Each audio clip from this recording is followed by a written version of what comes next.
I've always wanted to get to that because for me, meditation was always literally focusing on the back of my eyelids. It was just complete darkness, just focus on the void, silence any sound, silence anything that I felt, just complete and utter nothing.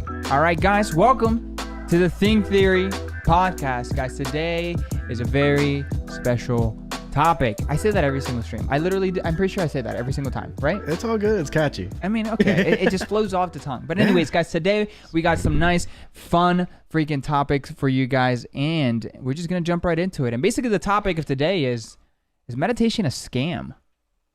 Wow. Going against the grain on this one. Just a little bit, just even my own grain. Because I've literally talked about how much I love meditation and the power of meditation, but is it a scam or is it some kind of like placebo? You know, like is it a scam in the sense that it's like the placebo effect? You know, it's all in your mind. But well, I guess that's. Oh, my brain broke. I don't know. What do you think? So I genuinely feel that with meditation, some may be able to say like it's a placebo effect, but I genuinely feel that much like a PC with junk files that aren't even usable by the user and whatnot, when you go through like a deep cleanse, you're actually able to shed all that storage and all that junk files off. I actually think with our energy, we could do the same through meditation, the ability to kind of just stop our brains, take a pause from, because essentially it's all sensory input. Everything is sensory input. Right. So we're just taking everything in, and through meditation, we're kind of able to release what we don't need. And some may say it's like a placebo effect in the sense of like, just stop thinking that way, or like just Right. stop thinking about that. I think meditation goes beyond that. I could understand that. Here, Greasy Gamer in the chat said, I mean, isn't that the point? To make your mind chill? So technically, isn't it a placebo, but like meant to be a placebo? That's what broke my brain earlier.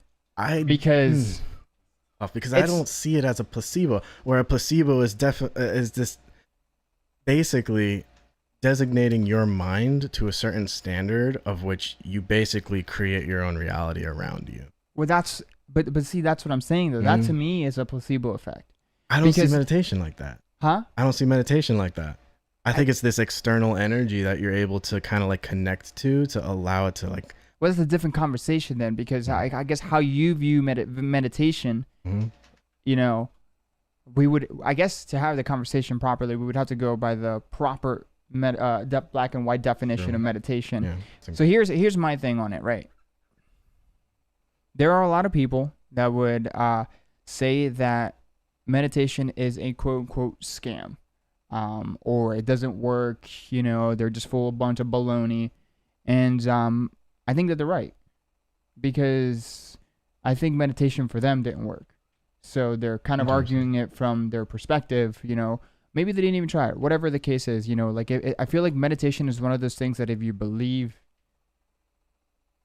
maybe that's even using it like that or wording it like that, it's not a good way of saying it. I think that meditation is something that you have to want for it to work, in order for it to work, which means you have to sit there. So meditation can be used in many different ways. For me, the best way that I've ever used meditation is to try to control my mind a little bit more. Yeah. Meaning it's like how you were saying with the junk files or the temp files, whatever, you know, I want to get rid of that clutter. I want to work through that, you know. So for me, I use meditation I use meditation in combination with counseling. Yeah. Counseling helped me get through the clutters, you know, kind of declutter everything, throw away all the junk files, and the continuous work afterwards, how I went about it is through meditation to make sure that they stayed out, right? Interesting. And the way that I basically see meditation is to allow yourself to be defined by whatever it is that you allow by whatever it is that you want, basically. You know, for example, for me, I used it in order to like meditate on the vision of what I wanted my life to look like down the road, and really focus on that, you know. And some people can call it you're just kind of being delusional, but at the end of the day, realistically, anything about the future, it's just an imagination. No one knows what the future looks like, and we just kind of run off a probability. Sure. The likeliness that something is going to turn out to be, you know, the likelihood that something is going to turn out to be the best way possible that we plan for is kind of what we aim for, you know. But at the end of the day, that's not 100%, right? Yeah. So for me, especially knowing that there is a crap ton of different forms of meditation, of course, I'm only going to speak for myself, but that's kind of how I see it, where you allow yourself to be defined by that particular whatever vision. it is. Yeah, whatever it is. But I didn't know how to say whatever it is. So essentially, do you see meditation as purely subjective to the point that it's different for each and every single person? Yes. I think that what isn't, even this, I'm going to use this loosely. Mm-hmm. What isn't subjective is the way to access a meditative state. But even then in itself, it's going to look different for everyone, I think that that's kind of like the beauty of it. There's just no, there's like starting points. Mm-hmm. Like, yeah, this is what I did, really worked for me. And I share that with you and you're like, okay, I'm curious. So then you take what I've learned and maybe other research and you start from that point, but you adjust as you go. That best works for you, right? That's how I see it. Interesting. That's an awesome perspective. I kind of saw it as like a generalized calmness that was really equal for everyone, but I actually resonate with what you say more. Oh. And honestly, yeah, I kind of see it in a different light now. Nice. Yeah. That's, again, meditation is used for 100 different things and it is different for everyone. But yeah, I try not to, because the thing is it's kind of like the way that I see meditation, it's like assuming that every single counseling session for everyone, any counselor is going to look the same. Interesting. Because that's kind of what it is. Yeah. Okay. Yeah, I can see that. You know what I mean? And where I think that, again, there are a lot of people that don't believe in it, that don't, they think that meditation doesn't work or whatever the case is, or, like I use the word scam as a scam.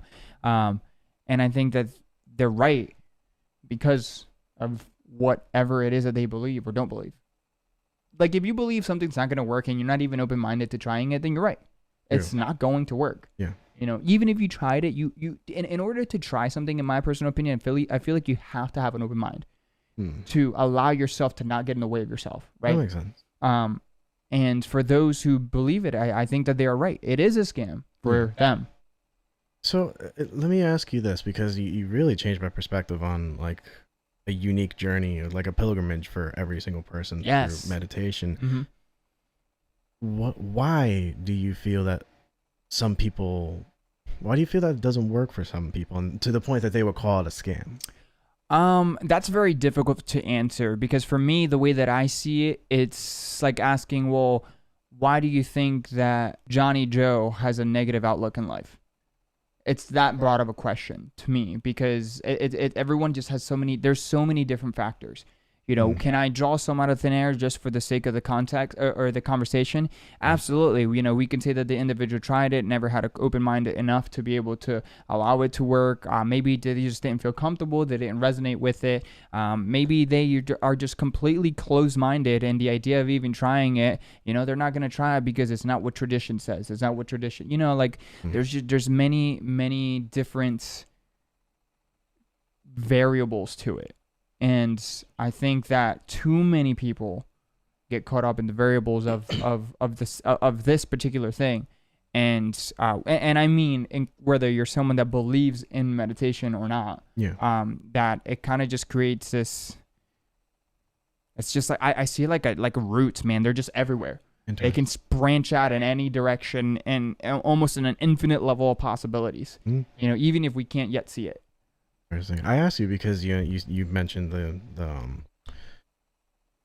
example of like it has so many different roots. I was wondering what all those roots could possibly be connected to, because we're inspire, lead, and motivate. I was wondering if there was a way to pinpoint something that could help someone get over their difficulties with meditation, or maybe themselves. So that's definitely a different level of. That's like the next step, kind of defined it and we're stepping in it. For me specifically, I would say then that, for someone like that is watching or listening, I will share that for me, meditation worked because I wanted to give it a try, and I was open-minded enough to be able to say, okay, let's give this a try and experience it to the best of my abilities. Kind of let go of any previous beliefs that I have and just focus on the me. Really open-minded. Huh? That's really open-minded. Yeah, that's like what I try to do. And then what I basically, so for me, first I established what the purpose of the meditation was and what I wanted. Because literally meditation can be used, again, for so many different things. For me in particular, I wanted to have more control over my thoughts. There are people that use meditation as a form of relaxation and kind of just letting things go. For me, I have different ways of doing that where I can disassociate myself from reality, for lack of better words. Yeah. That don't, that isn't meditation related, but instead I wanted to gain more control over my thoughts and kind of see what's automatically going around in there, whether we're conscious of it or not. We have thousands of thoughts that go through our minds on a daily basis. And I just wanted to, like, at first for me, it was sitting in front of something, or rather sitting in think of New York City. Huh? New York City, all this chaotic, people moving in every single direction, walking across the street. I wanted to be in the middle of that noise. That noise were my thoughts, my mind, and in the things that go through there on a regular basis. And just like I can pick up certain people's faces, there's no way I'm going to be able to keep track of every single individual that walks through New York City and down, and Times Square and stuff like that, right? For me, I first discovered a purpose, what I wanted it for, to control, to gain a little bit more control over my mind. Then the next thing that I did was, okay, how can I allow myself to let go of this around me and put myself in my mind? And that, I think, requires a certain level of self-awareness for anyone, even just a slight bit of self-awareness to understand how you can kind of detach yourself and just kind of fall into your mind. And the best way that I can describe it is almost like, and this is a super overly simplified version, but it's like daydreaming. When you go into this random space, well, at least when I daydream, I go into this random space and I'm like, not even, like, my eyes are spaced out, but my mind is in a whole different dimension. Not literally, but so what I started doing is, when I have meditated beforehand, I basically just sat and I focused on my breathing and I calmed myself first. I calmed myself first so I can allow myself to relax. And then in the point of what I was relaxed, I was just I visualized like me jumping into my head. Really? Yeah. I've never gotten to that point. I jumped into my head and then let the chaos unleash. Wow. Interesting. That's how I went about it. So.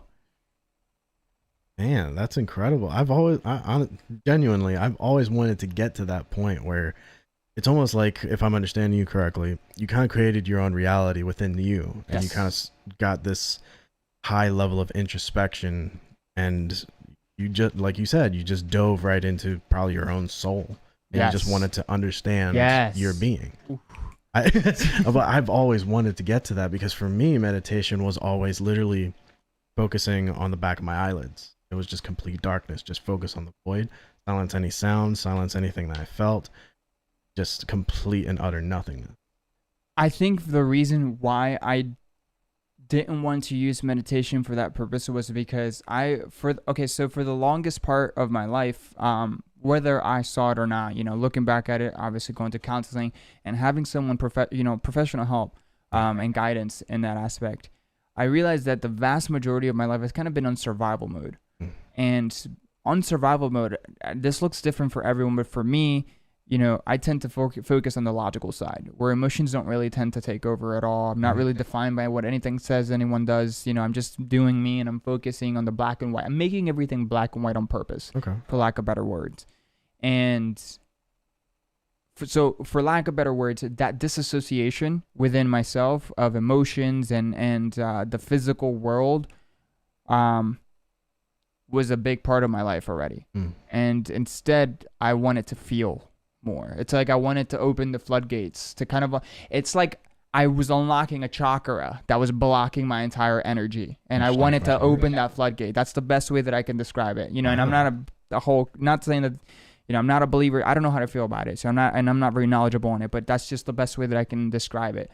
And I wanted to kind of unlock, I see it as levels. I wanted to unlock that level, and so I never really used meditation purposely for an extensive period of time to just be in an empty room almost. That's my mind. Yeah. I've always used it temporarily to get to that state so then I can jump into my mind and unleash the chaos, because it's very difficult to jump. Like it's kind of like trying to go to bed and you have a million thoughts going through your mind. You're just not going to. You're just going to be tossing and turning. Yeah. And that's, for me, the equivalent of that is when I'm not in a state of relaxation and I'm trying to get into my mind, it's like me trying to jump into just the complete chaos, and my mind is going into this, or my mind or my body, I really can't describe it, but I feel like I'm going into this continuous state of in and out of meditation, just the same way that you're tossing and turning when you have a lot of thoughts going through your mind. So once I calmed it, I realized, okay, then I can jump in, and then I can flip the switch for chaos. Wow. I use chaos loosely, but Interesting. Wow, that's an awesome perspective on meditation. Vastly different than what I thought before. Really? Yeah, because like, it's not that I didn't know about that side of meditation. I've never reached it. I reached probably the state of relaxation and the ability to kind of introspection. I reached introspection, but I was not able to give it like visual form or like actually place myself in like what you call a daydream. I was able to kind of literally feel nothingness, just complete void. And then my direction, though I didn't have any training or any kind of resources to go off of, I wish I did, because I'm really into the topic. But the furthest I've ever gone was complete void, and then introspection was in the emotion of like what bothered me the most. And through that, I tried to handle my negative. That's actually what I mean by going into the chaos. Really? Yeah, like I would go into the chaos to better pinpoint that. Like literally, like again, the way that I see it is like, imagine the faces, like you're sitting in the middle of Times Square, all these people are walking around you, and the faces that you can focus on are the things that you're purposely trying to focus on, to pinpoint, to pull out and work through. That's the difference, because I don't see anything. Oh. For me, I feel everything, which is so weird for me, because I want to see something, but I feel everything around me. It's kind of so like weird. I don't feel anything, because really. Yeah, I don't. It's like Yeah, sometimes I cry. Like it's this wave of emotion that, like, picture thinking of like a scene from your past that was just so good, but having a blindfold, but knowing exactly where you are at every single moment. Yeah, see, to me, I can experience that and not have the emotions to go with it. Like that's the best way that I can describe that for me. Like I could be there. It's almost like watching a movie, but you know how it's going to turn out, so you're just not affected by it. What actually gets me emotional, which is very interesting, because this could be a very it could just be the way that our minds work and how we see it, is when I think about how I want my life to be. When I imagine what the future to be, that's when emotion is provoked in me. Interesting. That's when I feel it the most. So, because it feels so real. It feels like I can see myself be limitless and boundaryless through the power of visualizing where I want my life to be. But the thing is I can't get there until I take things from my past or thoughts that I'm already, kind of were an autopilot at one point, and face them and work through them and sort them out and kind of, like you said, get rid of the junk. Once I did that, and really and that, for me, that process took 6, 7, 8 months before I actually like felt like I was decluttered somewhat. And I know that was just the tip, but that's just the feeling that I got. Yeah. And then I started kind of defining, really kind of experimenting with visualizing my future, but in my mind. Interesting. And like I wanted to be defined at that point. When I'm visualizing the future, I let myself be defined how I feel through those visuals. You know what I mean? Like I close my eyes and I really, really try to place myself there, and it's almost like I'm tricking my brain to actually be there, and I'm allowing myself to feel the emotions as if it actually already occurred. Yeah, like living it. Yeah. Thank you. Well, I was just curious as to what you were going through. It's interesting because I was so fascinated by your perspective, because like I can daydream and I can visualize it. Whenever I force myself in meditation, or even just relax into meditation, I can't see a thing, but I have very vivid dreams where I see everything, I feel everything. I can actually lucid dream and create my own realities in lucid dream. But every time I try and go in meditation, I don't know if I'm doing something wrong. I don't know if I'm not doing it right, or I don't know what Hmm. it is. I can't see anything. It's all color and emotion. You know, that's interesting because I know that for me, Mm-hmm. the only way that I can't accidentally go into meditation. I have to purposely do it. Oh, sometimes I slip into it. And so a lot of people call it like zoning out, but like I catch myself in my zoning out or dissociation, but I stay there.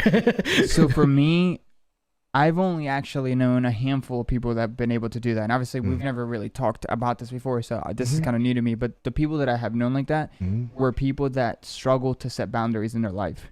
Ooh, well, it's So, home.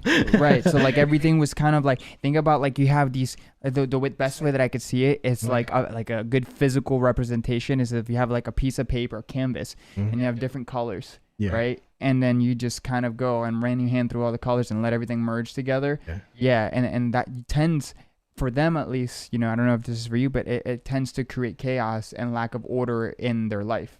There's no structure. They believe they had structure, but until they experienced true structure, which was the complete opposite of what they experienced or what they had known, then they started like that started not happening because what that then allowed these individuals, and it's only two of them, but those two individuals, what it allowed them to do was when they went into a meditative state, it was a more blissful meditation. Yeah, because it's not just an accidental slippage. It's like kind of like I don't know. I see it like preserving your emotions for the right person, but they're the right person.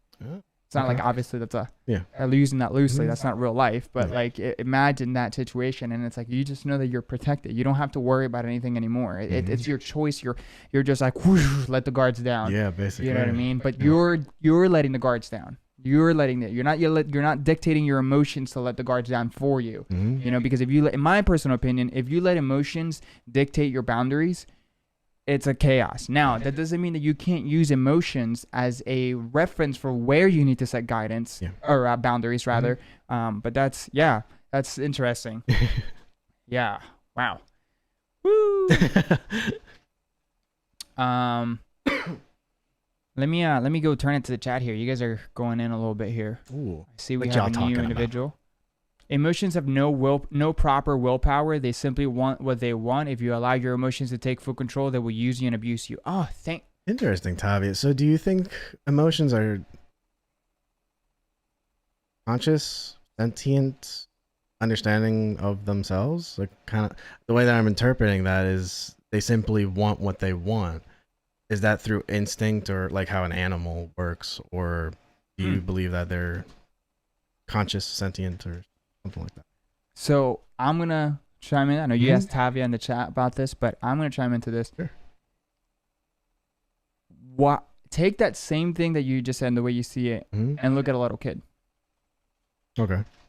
When a little kid is feeling something, he will literally define his life by that feeling, and he doesn't care because he has no control of his emotions yet. Yeah. That's part of developing him to becoming a better, individual and growing up and adulting, right? Okay. So the way that I see it, I don't know if it's instincts, but they are how you define your life. So they will take control whether you want them to or not. Interesting. Until you learn to overcome your emotions, and there is, in my personal opinion, there has to be a balance between emotion and logic, but you should be functioning highly more, in my personal opinion, in logic, as much logical as you can, because life is incredibly gray. So, it's nothing's ever logical, but it's also logical, and you get what I mean. Yeah. But yeah, I don't think that emotions are external, sentient beings. Okay. I take that as your emotions can be your friends or your enemy. For me, I see it as they shouldn't be either. They should just be emotions. They shouldn't be your friends or your enemy. They should just be something that you're able to control the vast majority of your existence. Kind of like a tool. Yes. Yeah. But it's much more than a tool because you want to feel emotions. I mean, okay, I think I see what you're. Well, I mean, like, I don't think it's healthy to live without that tool. And I don't want someone to take it, a tool, you can use it and can't use it. There's different ways. Like, no, emotions are emotions. And I see what you mean by you can use them as like a tool. but it's there's just a balance, the yin and Yeah. yang. Mhm. But emotions will push towards whatever is going to resolve them. Without disciplining them, you will go on with what they are with the oh my gosh. Without discipline, oh rip. Without disciplining them, you will just go on what they urge for resolutions, even if the resolution has a negative consequence. That That's okay. Yeah. Trying to pick up what emotions you're viewed in black and white, good or bad view isn't healthy. There's a spectrum of emotions, both singular and combined with other emotions. Emotions need to be moderated, but suppressing them entirely will lead to problems in the future. Learning healthy ways to express them / let them out is necessary through life. If you let them have a firm hold on you, you will end up in a bad place in the end. That's like, it's kind of like Aristotle's something of the mean. I don't know if you heard about that, but there's No. like one extreme, the other extreme, and the happy medium. So it's like if you could find with emotion, I just ran a blank. But if you define an emotion, there's the lesser extreme, the greater extreme, and the medium of which perfect. The balance. Yeah, like happy, sad, lustful, angry, frustrated. There's like always the good. I don't even know how to describe See, that. for me, Yeah. I don't think that viewing emotions in a black and white or good or bad is unhealthy, because if for some people they need to be able to have the ability to take something gray, make it black and white so they can process through it a little bit better. That's not to say that that is a set default. It's as black and white as, I don't know, 2 + 2 = 4. And I know we made that argument last time, but you get what I'm saying. Because being able to communicate and put words through your emotions, in order to be able to have that conversation, you need to be able to make it black and white, and put letters and words to express how you're feeling to be able to move forward. Viewing them completely that way, which is, exactly what he had said as well too. I don't think that that's necessarily, again, a bad thing in moderation. I think that there is a point where you need to realize that the black and white is not going to work, because you just need to let yourself to feel alive. Let your body, your mind, your soul experience what you're experiencing, especially if it's a very, for me, I think about my wedding day. I don't want to say, okay, I'm feeling good, I'm feeling bad, unless I'm communicating that with someone. I want to feel the whole sets of mix of emotions for that day, because that makes me feel, the thought of that makes me feel good. It makes me feel alive. It makes me feel human, for lack of better words. And I think that there are a lot of points in life where we should allow ourselves to just kind of unleash the floodgates, but in a controlled manner. That makes sense. Yeah. Do I think that emotional responses play off past experiences? Yes. It certainly can. That keeps the addiction. That's what keeps addiction loops going. If an addict were to completely forget about a drug of choice, their withdrawal would likely vanish, because there's no resolution to the urge towards. Do past experiences imply control? No. Self-discipline is a skill in itself and can aid you in many paths in life. It must be practiced and refined. It's true. I mean, to kind of wrap back around to the original topic, though, I think that meditation can be used in a lot of different tools, and I've always been a big advocate for it. In this channel, I've talked about it in previous videos and previous podcasts, and the reason why, it's because obviously I'm coming from a place of bias. My experience with it were well, but for some people that may not be the result, because they may just not be capable of putting themselves in that kind of state, or for whatever reason, many different an infinite amount of variables that we can draw out, for those, not that happening. But there are different forms of meditation, I believe anyways, whether we see it or not. Like, when you tell yourself all the time, you're crap, you're never going to be anything good, and all these negative thoughts, you're meditating on negative thoughts, whether you see it or not. You're letting your mind and your existence be defined by those thoughts. You're just doing it on your waking moments. You're not setting time to the side. You know what I mean? Yeah. It's kind of like the same principle of using it for good, for your positive thinking and visualizing your future and stuff like that, and kind of gaining control, but you can also use it in a way that's completely harmful to yourself and not even be aware of it. You know, I forgot what I was watching. I think it might have been a sermon. But it's like you can, just as you meditate on negativity, you can make the conscious choice to meditate on positivity. Interesting. I heard it and it like clicked, immediately made sense to me, because at that point when it clicked, I realized, like, I just had like this floodgate open of examples of me just doing that to myself, and I kept catching myself over and over again, because now I know what I was looking for, that I was doing without realizing what I was doing. You know, because as much as I like to work on my self-awareness is by far not perfect at all in any way, shape, or form. It's gonna be, you know, it's gonna be a lifetime of working in, and that's what I enjoy about it. But immediately for me, the minute that I heard it, I realized that, you know, I was, you know, meditating on negative things, and I still to this day do. You know, like with my pornography addiction, there are times where I meditate on, I'm never gonna beat this, and the more that I do that, the more that I just keep forcing that loop. You know, it's almost like a negative loop cycle, and so I just keep continuing that cycle, because I'm defining myself by that. You know, at least that's the way that I feel thoughts have that kind of power. You can allow yourself to be defined by any kind of thoughts, or if you have no control of your emotions, your emotion as well too.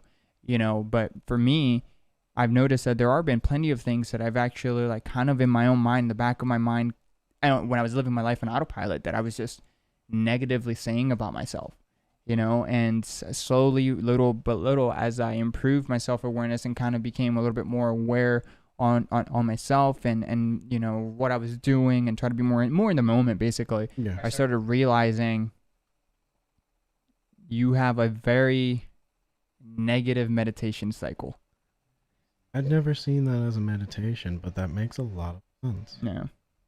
I mean, I think it's difficult to call it meditation, because it's not the traditional way of executing meditation. Yeah, but you know, would you argue that that's actually a lot more powerful than other meditation? Because that affects you almost instantaneously. Okay, so for me, I can say that is, I obviously I can't speak for anyone watching or listening, but I do think that it's a very, very powerful thing, because you can kind of, like, it's almost like you realize that you're accessing meditation, because here's the reality: no one can tell you when you have or haven't reached a meditative state. Correct. Because that is subjective. No one can beyond. Like, there is, you know, there's tools and stuff like that or not tools, steps that we offer, but that looks completely different. But if you realize that for you, that is a form of meditation, and a negative form of meditation, it's kind of a good thing, because, like, for me, what I started doing immediately was, like, all right, every time I catch myself I wrote the 3 most things that I was saying, you know, and you know, biggest thing was doubt on myself. I'm never going to amount to anything. I'm never going to be good enough. And anyone can look at me from the outside. I mean, you've seen where I come from. My entire family has seen where I come from. Everyone, you know, I'm very, very, you know, open about that. And they're like, dude, what do you mean? You're doing great, this and that. But the thing is I don't feel like I am. Doesn't matter what I'm doing. If I don't feel like that, it doesn't matter what anyone tells me, right? So I started realizing that that's one of the things that I just was continuously beating myself up. 2, I also felt like I was always going to be stuck at my old job. And that one was actually a very recent realization. And I mean, recent this year. Now I'm self-employed. So you understand the difference, you know. But and then I forgot what the third one was, but it was in regards to, like, my attitude towards individuals at work anyways. But when I caught myself saying those things, I immediately began afterwards saying the opposite of that. And basically were positive affirmations that I was saying, for lack of better words. And that allowed me to get to a point where it kind of became automatic. The positivity became an automatic thing. And it wasn't delusional either, because what I replaced it with, you know, I can't remember for all of them, but I know for one of them being, you know, that I never amount to anything and stuff like that, was basically taking what the people that I trust around me were saying in terms of the good things, and then the good things that I realized myself as well, and I replaced it immediately. Like, you know, especially for me, you know, being from a broken family, I was so scared we're getting married and stuff like that. I don't want to continue that cycle. I want to break that. I don't want to, get married multiple times, be in and out of relationships. I want a stable family, someone that's willing to work through things and stuff like that. But the reality of it is I found that I'm getting in my own way. So like, I kind of took that and started giving me more positive affirmations on things that I know about myself. And it was all like, I call it like silent work, you're doing it all within yourself. Like no one really knows that you're doing these things, because that's kind of how self-improvement really is. People just kind of one day realize the difference and they're like, oh, well, hello, that out. Yeah. So Hugopolis in the chat says, our inner voice actively shapes our external world. If our inner voice is negative all the time, our life experiences is bound to be negative. We can shape our inner voice to be better. We can limit it. To let it have control is to give up our freedom. We are no longer ourselves, but a metaphysical entity that goes through a life on autopilot. Actively and intentionally living is the must throughout life. Honestly, that's very well said. That's kind of goes so to go back onto the meditation thing. Then like that's honestly what I feel like meditation is for me. It's to control that inner voice, because I exactly what he says is how I live. Like I know that my inner voice controls my life. Could that be said for everyone? Whether they recognize it or not. I don't feel comfortable saying yes, but I want to say yes. Because again, just knowing and understanding that everyone is different, but at the same time, it's like I see the voice being the thoughts and the thoughts being the voice. Like they're two the same thing. Yeah. And for me, when I hear someone say that they're living their life on autopilot, immediately I think, oh, they're just kind of automatically going through the motions of life and letting their thoughts do what they please. And I see that as the same thing as they're just kind of letting their inner voice do as it pleases, but like I see them as the same thing until you improve on self-awareness. Yeah. Then you can start to kind of right. Interesting. Like I don't know how to explain that. That's kind of weird, isn't it? Yeah. Are you like pondering on a lot or something? No, I'm taking all of this in honestly, because like there's so many different things. I learned so much in this podcast. I have to say, they're supposed to learn. I'm like, holy crap! Like, yo, you're blowing my mind here, because like I've always thought of like meditation as like like I talked about before, like a cleanser, but. Yeah, I did know about the improvement side of meditation and the wonders that it could really do for your mind and your soul. I never thought of it in that kind of perspective where like it's almost something you can control and harness and merge with to this greater sense of being consciousness, higher consciousness. I don't know. But don't you think even with the way that I listed it, don't you think that it's still a cleanser? Oh yeah, it is. Okay. I'm not taking away from that. I'm just saying, like, from just listening to all this, there's so much more to it that I'm like, yo, this is awesome. Mm-hmm.